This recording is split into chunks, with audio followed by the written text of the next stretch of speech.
Alhamdulillah, akhirnya kita sapa di Masjid Keruah. Masjid besar, Masjid Negeri Pulau Pinang. Pulau Pinang.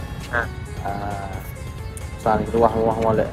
Alhamdulillah kita dah sapa satu lagi masjid di Masjid Pulau Pinang, Masjid Negeri Pulau Pinang. Alhamdulillah. Dan dia ada buat buka masjid lah, dan begitu ramai orang yang join.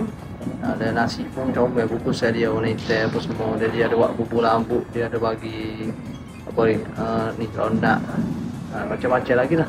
Alhamdulillah kita boleh tengok suasana masjid dia pun comel dengan mimbarnya yang begitu indah. Kalau kita tengok, kalau mari semaya tu kata tenang lah. Kita boleh tengok juga. Kita boleh tengok juga imam-imam tarawih pun tidaklah kita kata direct orang tolong, orang beza-beza, yang menjadikan jemaah pun jadi rasa suka untuk semaya. Jadi kita kata hawa-hawa telinga tu jadi sedap.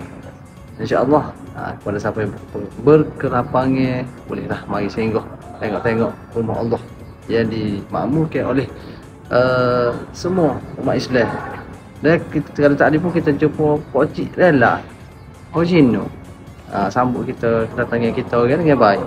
Alhamdulillah, insyaAllah sama-sama kita dapatkan keampunan Allah di bulan Ramadan ini. Assalamualaikum warahmatullahi wabarakatuh. InsyaAllah malam ni. Alhamdulillah sapa juga. Malam ni marah di Mak Western. Kita lagi jumpa. Jangan lupa pakai gigi.